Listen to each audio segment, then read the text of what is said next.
Welcome to the socials of 94.3 Radio 1 and yet another episode of Binge Watch, a show where we talk about iconic TV shows or movie series that you've either binge watched or can binge watch. And today, we're talking about a show that, much like its theme song, will always be there for you. We're talking about Friends. We already covered Friends Season 1 on the show before, but we are talking about Friends Season 2, a season that really solidified its 10th season run. And here it goes.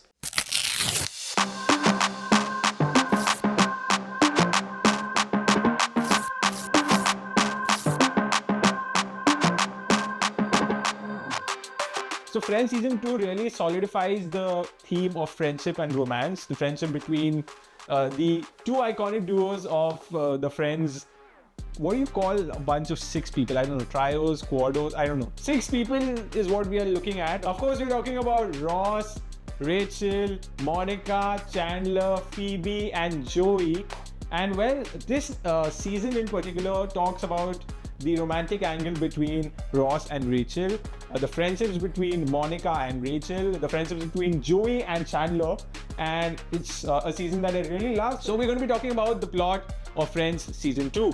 We've got Ross, who's in a new relationship with Rachel, and that's causing friction with Monica, who resents her brother being around all the time. Joey finds he does not like living alone and wants to move back in with Chandler. However, Chandler already has a new roommate and his name is Eddie. Okay, so the thing about Friends is that it's such a comfort watch. We love watching it so much. We can watch it anytime. We can watch it from any episode. But today's focus is mainly about the season 2 of Friends.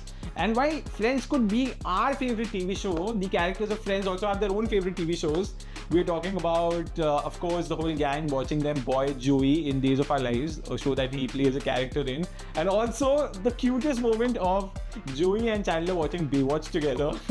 And then there's this scene of them on phones together and in their respective houses and watching Baywatch together and doing like a commentary on it of sorts. And that's what I really love about the show. It explores the depths of friendship, the camaraderie between characters, how characters can be different with different characters. We're talking about Monica with Rachel, Phoebe with Monica, Ross with Rachel, their romantic angle, of course, the friendship between Joey and Chandler, which goes through its own trials and tribulations but really solidifies and really lasts the run for all the 10 seasons that we have for this show. So that's what I really love. But now we're going to be talking about what is it that is particularly my favorite in Friends Season 2, in my favorite part of the show, which we like to call my favorite. Okay, so my favorite characters, that's without any doubt, it's all the six of them. I think all of them are so integral to the story that you really can't choose that this is one character that I like or this is... I mean, of course, we have our own favorites, but I really want to be impartial to the characters of Friends because I think all of them thrive together and all of them belong together, just like Mark Amber's song, jokes apart. But anyways, I think it's a brilliant season, and like I said earlier, and I'm saying again, I feel all the dynamics that we see throughout the course of the 10 seasons are really solidified in this season, and that's what my favorite scenes stem out of. So let's move on to my favorite scenes from Friends Season 2. Okay, so my favorite scenes, first let's talk about the whole Ross Rachel character arc.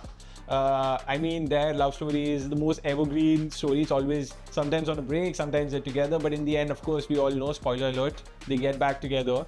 And when the scene where Ross and Rachel have their first kiss, something that is really adorable. The moment where Rachel is dating this guy called Russ, which is of course played by David Schwimmer, but he looks like Ross and he's like Russ, something that Kanye West will also relate to. Okay, anyways, let's not go there. And also, like I said, friendship is a big theme of this season. It is, of course, throughout the 10 seasons, but the scenes where you see Joey and Chandler staying apart from each other and then realizing how much they miss each other, and that of course solidifies their friendship. The scene where they're sitting together and are watching Baywatch together, like they're on their phones and they're sitting on the sofas and watching Baywatch. And of course the iconic Friends scene where they get back together, they lie down on the sofa and then it turns into a recliner and them doing, which is one of the most iconic shots of Friends. And then of course coming to Monica and Rachel's friendship, the scene firstly where Rachel is having two birthday parties and Rachel's dad and Rachel's mom are under the same roof. And of course, we have Chandler, Phoebe, Monica trying to avoid any bullets from being fired across.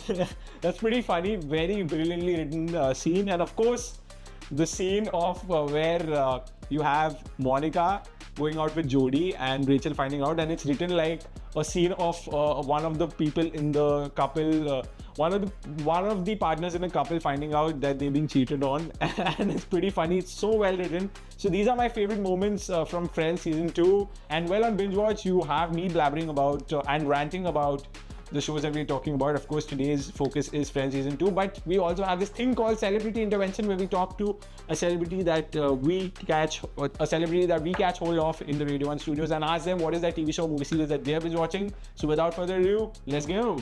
Mid episode of Binge Watch, we've got some fine filmmakers in the house. We've got Mr. Dheer, we've got Mrs. Dar Gai, and we've got Mr. Praneet, and they run Jugaad Motion Pictures. They've directed some really iconic music videos in the recent times. We've had Cold Mess by Prateek, Liggi, Sage, the list goes on and on.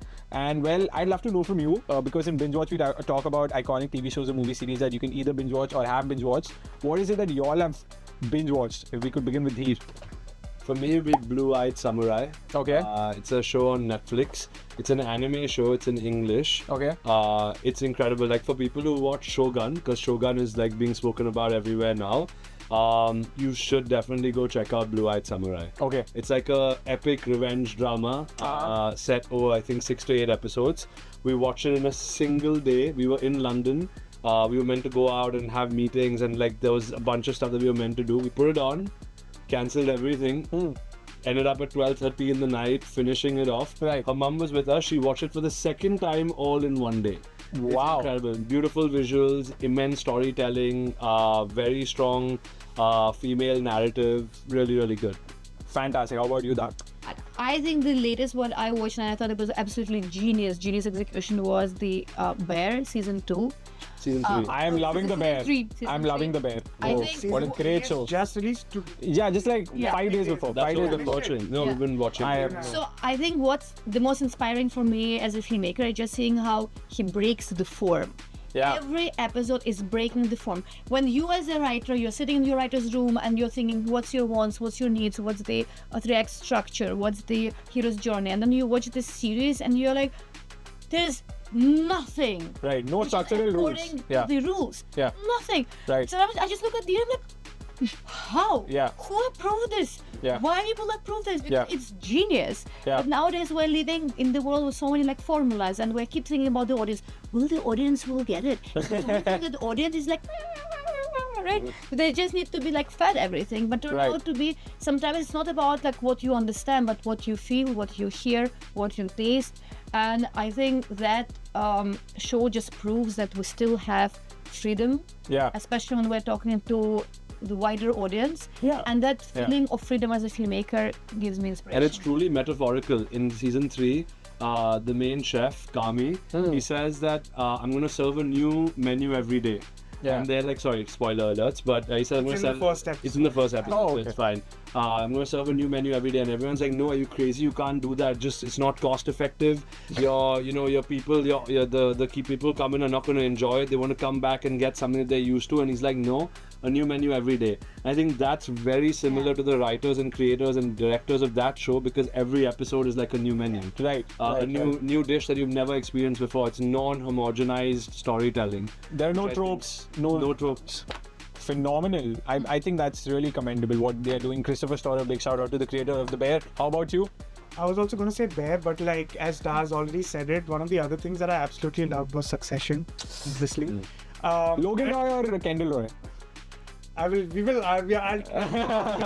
But I'll tell you what I love about it is it is so difficult to make a likable show about unlikable characters, where like you're True. despising everyone you're seeing on screen, but you cannot look away. True. And you're just like, you're invested in that journey, and you're like, how low will these characters fall? Right. Like, which for me is always, it's the antithesis of what you've been told. Like, you need to have a hero that's likable, you need to have some redeeming qualities.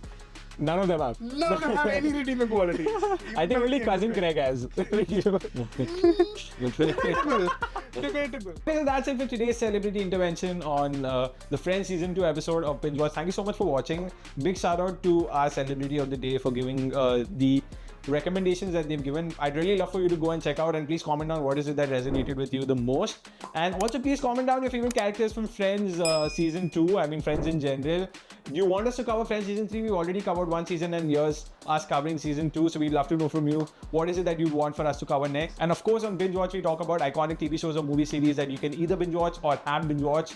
So that's it from me today. Big shout out to Dio, our man who's behind the camera, who shoots and edits Binge Watch with so much of precision and passion and makes it look so wonderful. He's of course the producer of Binge Watch. And while you're at it, please do subscribe to our YouTube channel, Radio 1 International. We bring some wonderful content to you every day on our YouTube channel. So please do subscribe. We have some phenomenal content creators who are doing some wonderful work for you to check out. And I'll see you in the next episode of Binge Watch. Until then, it's me, your host Bhaarat. We'll see you in the next episode. Bye-bye.